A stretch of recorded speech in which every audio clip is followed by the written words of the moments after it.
berjumpa kembali dengan Pak Thomas. Sehat-sehat semua? Ya, dalam masa pandemi ini kita tetap belajar di rumah. Ya, Pak Thomas akan sedikit memberikan refleksi tentang aku percaya akan Roh Kudus.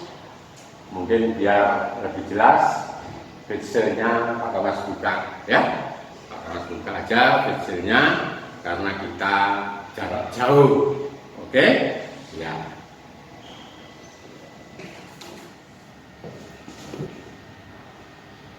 Selamat pagi, Tuhan menyertai kita sekalian. Apa kabar anak-anakku? Calon komuni pertama, luar biasa, ya.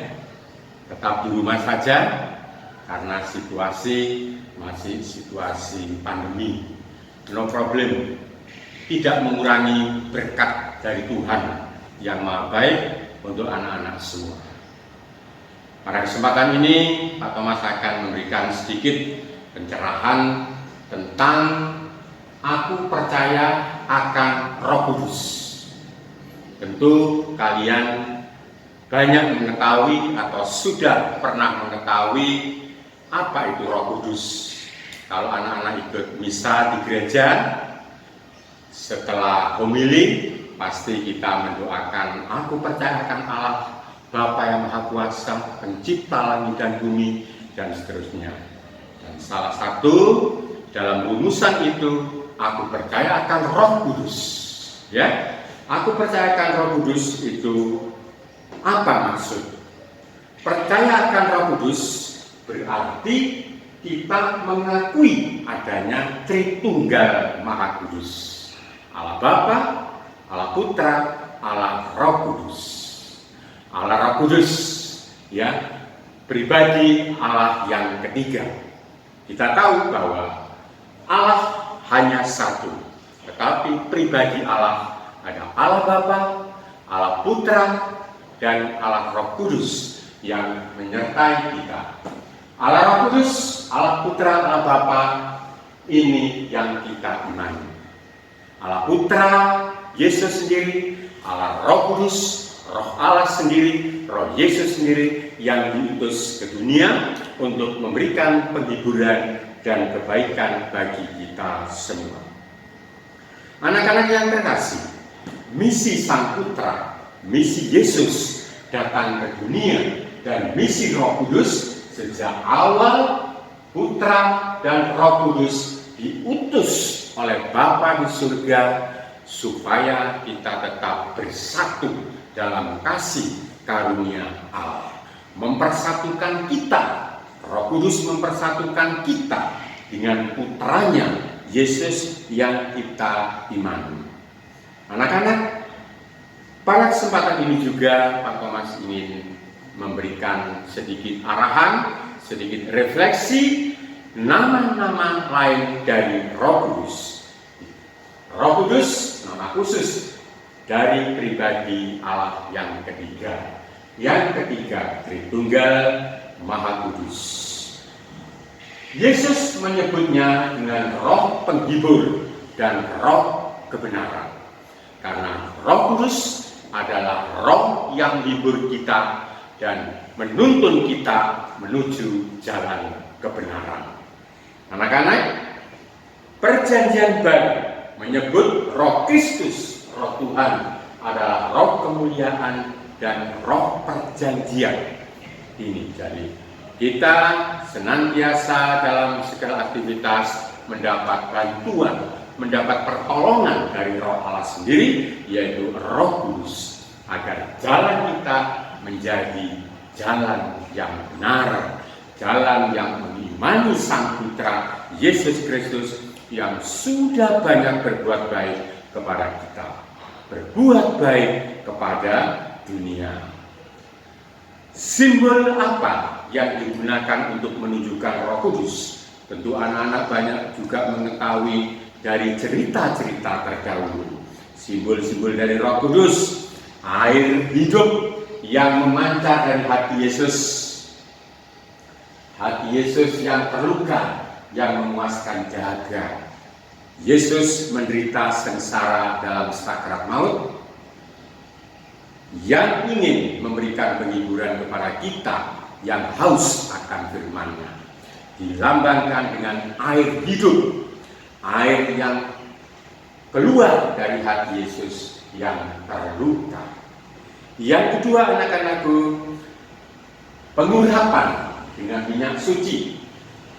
Ketika kita nanti mendapat sakramen penguatan, kita akan mendapat pengurapan dengan air berkat, dengan minyak berkat, mewakili keberadaan Roh Kudus di dalam diri kita yang akan kita terima dalam sakramen penguatan. Api simbol kemuliaan ilahi. Kadang kita mengetahui bahwa Roh Kudus hadir dalam api. Ya, ketika Musa itu di semak-semak ada nyala api, kehadiran Roh Allah dalam diri Musa. Api yang menyala, yang membakar semangat kita, itu juga lambang dari Roh Kudus.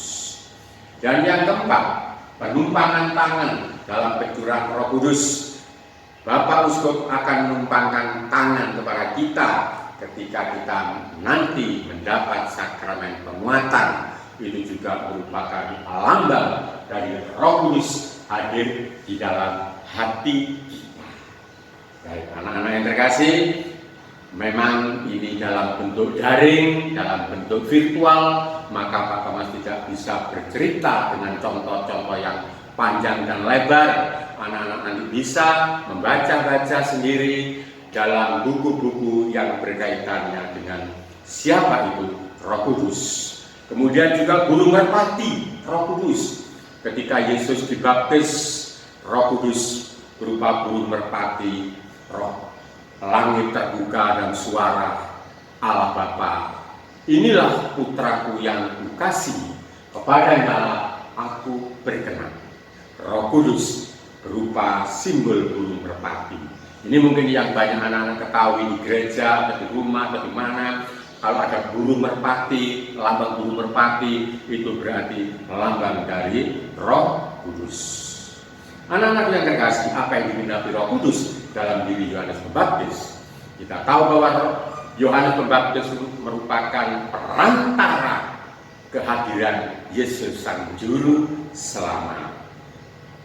Yohanes Pembaptis, nabi yang terakhir dalam perjanjian lama, di bawah inspirasi Roh Kudus, diutus menyiapkan jalan bagi Tuhan. Jalan bagi Yesus. Sebelum Yesus hadir di tengah dunia, Yohanes Pembaptis itu memberikan istilahnya pewartaan bahwa sebentar lagi akan hadir seorang juru selamat di tengah-tengah hidup manusia. Roh Kudus turun dan tinggal bersama Yohanes ketika Yohanes juga membaptis dengan karya Roh Kudus di Sungai Yordan. Membaptis siapa, anak? Membaptis Yesus Sang Putra Allah. Yohanes membaptis dengan Roh Kudus kepada diri Yesus Sang Putra Allah. Kemudian yang berikutnya, Roh Kudus juga peran atas diri Bunda Yesus. Siapa Bunda Yesus? Ibu Maria. Bunda Maria. Dalam diri Bunda Maria, Roh Kudus membawa kepenuhan sebuah penantian, semua penantian dan persiapan kedatangan Yesus. Bunda Maria mengandung karena karya Roh Kudus. Karena Allah sendiri yang memproses kehadiran Yesus, merencanakan kehadiran Yesus. Sehingga perantara dari Roh Kudus terhadap diri Bunda Maria, karena Bunda Maria mengandung karena Roh Kudus. Berikutnya, Roh Kudus membuat Maria sebagai bunda. Bukan bunda sembarangan, bukan bunda-bunda yang lain, tetapi bunda Allah, bunda gereja, bunda yang mempersatukan dunia, bunda yang memberikan selalu kebaikan dalam diri kita melalui putranya Yesus Kristus. Dan menjadi bunda Kristus sepenuhnya sampai Yesus wafat di kayu salib. Hanya Bunda Maria yang siap untuk menunggu sampai Yesus itu wafat. Bunda Maria dan Yohanes hanya beliau berdua yang sanggup dan rela menderita, melindungi atau melihat, mengikuti perjalanan Yesus mulai dari rumah Pontius Pilatus sampai pada Bukit Golgota, sampai Yesus wafat. Bunda Maria selalu ikut hadir di dalamnya. Anak-anak, apa hubungan antara Roh Kudus dan Yesus dalam diri misi? Sejak penjelmaan Yesus sebagai putra manusia, Yesus menjadi perantara, Yesus menjadi Mesias yang diurapi oleh Roh Kudus, mewahyukan Roh Kudus dalam pengajarannya, dan melaksanakan janji-janji Bapa leluhur sejak pada perjanjian lama. Kita ketahui bahwa para nabi-nabi itu sudah menubuatkan bahwa akan hadir Sang Putra untuk menebus dunia, yaitu siapa anak-anak? Yesus sendiri. Dan kita lanjut pada berikut Pentakosta. Pentakosta juga salah satu karya Roh Kudus. Setelah 50 hari sesudah kebangkitan pada hari raya Pentakosta, hadir Roh Kudus. Yesus yang sudah dimuliakan mencurahkan Roh Kudus dan mewahyukan Roh Kudus secara ilahi, sehingga kita kenal dengan Tritunggal Maha Kudus, Allah Bapa, Allah Putra.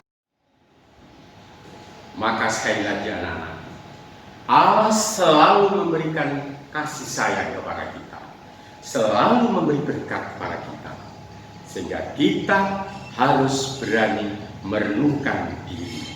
Dengan apa kita merenungkan diri? Dengan kuasa Roh Kudus yang selalu menyertai kita. Apa yang kita lakukan? Apa yang dilakukan Roh Kudus dalam gereja?